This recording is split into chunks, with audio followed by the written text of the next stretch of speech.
Mark and I kept low and crept as noiselessly as possible across moonlit clearings and through wooded terrain. Our eyes scanned the field for flashlight beams, the telltale sign our communist pursuers lurked nearby. Reaching a copse of pines and edging our way along it, we hoped to find our way to the church, which couldn't be far away. There, with our fellow believers, we could rest, safe from those who relentlessly stalked us. Suddenly, over the rise to our right, two lights appeared. We flattened ourselves against the turf. From the far side of the slope, two figures ascended to the crest and swept their beams from left to right. All we could make out were their silhouettes. Even so, I could tell these two Bolsheviks were Tom and Chad. Tom was usually the silent and unassuming type, but I had to admit he cut an imposing figure as a soldier of the proletariat. For his part, Chad always seemed jovial and easygoing. In fact, just a week before he started hunting Christians for a brutal Stalinist regime, he'd shared a tasty-cake iced honey bun with me at lunchtime in our homeroom. That kind of generosity you don't soon forget. But those days were gone. Old alliances had crumbled the minute this game of commies and Christians began. For the next 3 hours of our Christian school's 8th grade camp, somewhere in the woodlands of the American Northeast, there were no friends. There were only those with the flashlights and those of us without. Commies and Christians, somewhat like Capture the Flag, but with a healthy American Christian spin. The commies team aimed to round up all of the Christians team 1 by 1 and 2 by 2 and deposit them in jail, which was really just a few cones arranged in a large rectangle. The Christians' goal was to guide the entire team safely to the cone square church, holy ground the dark forces of Marxism couldn't penetrate. The commies carried those flashlights. The Christians carried nothing but their guile and perseverance and the strength of the Lord. Of course, after those 3 hours running through fields and forests, we'd all return to life as usual. Yet we were meant to learn this vital truth. We should never take the freedoms we enjoyed for granted. Who knew when those freedoms might be snatched away, and we'd find ourselves staring down the business end of some socialist persecutors ever ready. And maybe even sooner than we imagined. It was 1991, and war was brewing right here on home soil. What kind of war would this be? Hiding out in the hills, staving off foreign invasion, using guerrilla tactics like Patrick Swayze and Emma Thompson in Red Dawn? Nights spent tromping through the shit with a loyal band of brothers? Riding out the nuclear winter in concrete fallout shelters lined wall to wall with canned goods and water barrels and thrift store books and board games, eating SpaghettiOs and slowly descending into madness, playing round after round of Kerplunk? Nothing so glamorous. This wouldn't be a war of live rounds and ordnance and jet squadrons and tank platoons. The war that was coming would be a war of ideas. Ideas about what kind of nation America should be, about who and what it should worship, about how its politics and principles and legal codes should be shaped and who should shape them, about what American family should look like. And if that doesn't sound like a war with high stakes, for us, it was an epic war, a holy war even, the newest front in a conflict stretching back to the dawn of time itself, with eternal and cosmic significance, pitting all the forces of good against all the forces of evil. This war, Politico Pat Buchanan would soon call a war for the soul of America. We'd see this not as a war of attack, but of defense, defending civic freedom, for us anyway, Judeo-Christian morality and family values.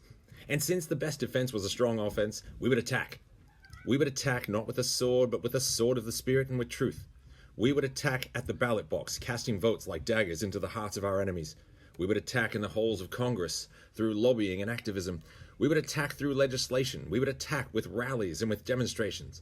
We would attack with boycotts. We would attack with bumper stickers and t-shirts and banners and slogans. We would attack with Chick-fil-A sandwiches and, of course, with waffle fries and lemonades because, as Chick-fil-A executives would no doubt remind us, nothing sticks it to the enemies of family values like upsizing to a combo. Over the years, an ever-expanding litany of those enemies materialized out of the fog, a nefarious collection of bad actors with increasingly sinister aims, socialists, Democrats, environmentalists, movie stars, anyone with a liberal agenda or a feminist agenda or a gay agenda or a secular agenda or just an agenda, and all backed in the spirit realm by a horde of demons. On our side, opposing this evil, would stand a coalition of heroes, religious leaders, conservative politicians and talking heads, and real American citizens, and God, and tens of thousands of angels, and Chuck Norris. But even with such a mighty host, we would always picture ourselves as the underdogs, campaigning against adversaries with all the advantages, always striving to retake lost ground, always the faithful resistance pushing against the tide, always the persecuted, the oppressed, one frontal assault or one flanking maneuver away from disaster. But for the grace of God, all would be lost. Which is why this war would need all of us to wage it. People like me. People like you, maybe, if you grew up as I did. We were Christian nationalists once, and young. Of course, I didn't call myself that. It was the 90s, and I had never even heard the term Christian nationalist. I won't attempt to supply you with an academic definition or an explanation of Christian nationalism in these posts. Other better writers have done that. In fact, maybe you should read them instead. We're still less than 20 paragraphs into this story, so the sunk cost is pretty low. No, these writings are simply one person's story. They're the story of someone who would have called himself an American patriot. They're the story of a young man who believed America was exceptional, superior to any and every other nation, someone who thought maintaining that superiority was vital, someone who assumed God had, in some way, specially orchestrated the creation of the United States, someone who felt that holding America's position at the pinnacle of the world demanded at least some acknowledgement of God, some adherence to our version of Christian principles, someone convinced a hardline conservative vision was the only viable path forward for the country. Hell, if that's not Christian nationalism, what is? How deeply I actually contemplated each of these tenets, well, who knows. One thing was certain, though. I was angry, and getting angrier. Angry at those villains, those godless and underhanded liberal evildoers standing on the other side of the political aisle. I was so angry that the thought of waging war against them was bait to a bloodthirsty soul. I wasn't conscripted. I willingly volunteered. And even though this was a war of words, good God, it turned violent. There was a particular savagery in the words I would end up weaponizing. Words that made it clear I had no qualms about the complete obliteration of those enemies if necessity demanded it. Actually, I might have preferred it that way in the end.